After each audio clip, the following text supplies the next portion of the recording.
আসসালামু আলাইকুম রহমতুল্লাহ। ফ্যাসিজমের লাল কার্ড দেখাতে হবে।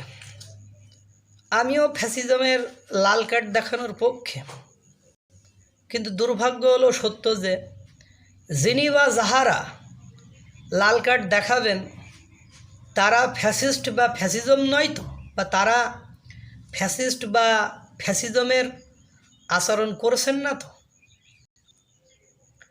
সেটাও কিন্তু আপনাকে আমাকে বুঝতে হবে। যাই হোক, আমি ফরহাদ মজহার সাহেবের একটা স্ট্যাটাস দেখেছি।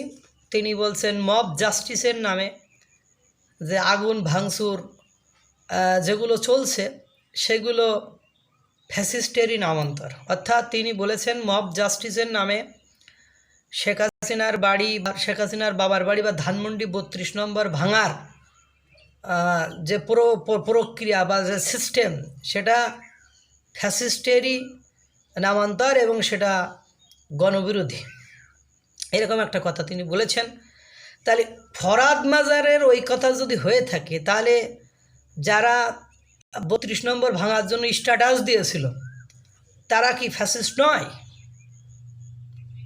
This is the question for all types of people in our country. যে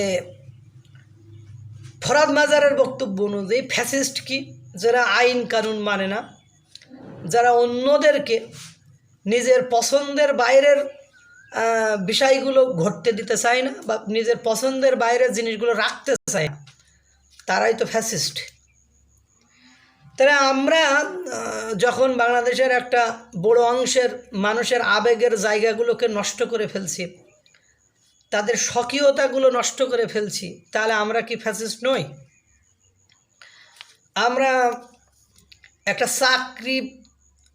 চাকরির সুপারিশপ্রাপ্ত জনগণকে আমরাই বলছি, গেজেট করে দিছি আমার আমলেই। আমি সেই চাকরিজীবীদেরকে বলছি চাকরিতে জয়েন করার দুদিন আগে তুমি তুমি বাতিল, তোমরা চাকরি পাবা না, তোমরা করতে পারবে না। তাহলে আমরা কি ফ্যাসিস্ট নই?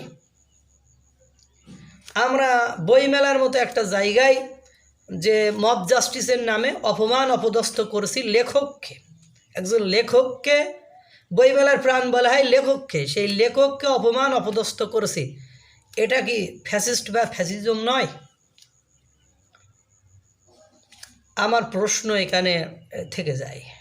এখন কথা হলো, আমার সামনে যখন মাইক বা মাইক্রোফোন আসলো তখন আমি অনেক কথা বললাম যে এই বিশ্ববিদ্যালয় থেকে ফ্যাসিজম, ছোটোখাটো ফ্যাসিজম এখান থেকে শুরু হয়, এখানে ইট বালু সেম ফ্যাসিজম, এখানে বিশ্ববিদ্যালয়ের হলগুলো ফ্যাসিজম, এখানে টিচারগুলো ফ্যাসিস্ট বা ফ্যাসিজমের মানসিকতা নিয়ে গড়ে উঠেছে। তা আমার কথা হলো, ভাই আপনারা যে কাজগুলো করতেছেন সেগুলো ফ্যাসিজম বা ফ্যাসিস্টের তালিকার কোন অংশের বাইরে সেটাও একটু বলেন না। কখনো আয়নার সামনে নিজেরা দাঁড়ান না, যে আমরা আয়নার সামনে কখনো দাঁড়াই না, এই জন্য আমরা আমাদের প্রতিচ্ছবি দেখতে পাই না বা আমাদের কর্মকাণ্ডগুলো আমরা দেখতে পাই না। আপনাদেরই দলের লোকেরা বলছে আপনারা সাদাবাজ, আপনারা দখলবাজ, আপনাদেরই দলের বৈষম্য বিরোধীরাই বলছে আপনাদেরকে এসব কথা। তাহলে আপনারা কি ফ্যাসিস্টের কোনো অংশ কম নাকি? তারপরে 2024 সালের টিআইবি মানে ট্রান্সপারেন্সি ইন্টারন্যাশনাল বাংলাদেশের রিপোর্ট অনুযায়ী বাংলাদেশে তথা দক্ষিণ এশীয় মহাদেশের 14টা দেশের মধ্যে 15টা দেশের মধ্যে বাংলাদেশের অবস্থান 14তম, এবং আর একটা দেশ আফগানিস্তান, মানে আমরা বিশ্বে যত মুসলমান আছে সেই মুসলমানদের ভেতরে আফগানিস্তানকে অনেক মানে উপরের লেভেলে রাখি, তাদেরকে অনেকে আইকন বা আইডল হিসাবে দাঁড় করায়, তাদের অবস্থান আমাদের নিচে, দ্যাট ইজ ওরা 15তম, আমরা 14তম। এই ফ্যাসিস্টের হিসাব মানে এই যে দুর্নীতির হিসাব মাত্রা, এটা তো আপনার 1 বছর অনুযায়ী হয়েছে, তো অর্ধেক বছর ছিল আগেকার সরকার, আর এখন বর্তমান সরকার আছে অর্ধেক বছর। তাহলে লাভটা কি হলো? তাহলে তো সমানে সমান হয়ে গেল। আমরা একজন আমাদেরকে আঘাত করেছে বলে আমরা বলছি যে মনে করো মব জাস্টিস মারানি করবে, তাকে রাব্বা রাব্বা করে দেবা, তাকে হত্যা করে দেবা, তাকে মেরে দেবা। একজন বলছে তুমি পরাজিত হলে মারা যাবে, তুমি বিজয়ী হলে যারা পরাজিত হবে তাদেরকে ধ্বংস করে দেবে। এটা কি ফ্যাসিজমের ভাষা নয়? এক সময়কার নন্দিত লেখক, নাম করা লেখক, বাচ্চাদের সায়েন্স ফিকশনের জন্য নাম করা লেখক জাফর ইকবাল সাহেবের মানে উনি যে ওই গণ অভ্যুত্থানে স্ট্যাটাস দিয়েছেন, তার বইমেলাই নাই। তসলিমা নাসরিনের বই নিয়ে মারামারি হয়। তারপরে সম্মানীর আমাদের ডক্টর সলিমুল্লাহ খানকে পেছনে দাঁড় করায় রেখে কিছু লোক সামনে দাঁড়ায়, তাকে সম্মান দেওয়া হলো। উনাসি শিক্ষিত সম্মানিত বলেই তো তাকে সম্মান দেওয়া হলো, অথচ তাকে পেছনে দাঁড় করায় রেখে ছবি তোলা হয়।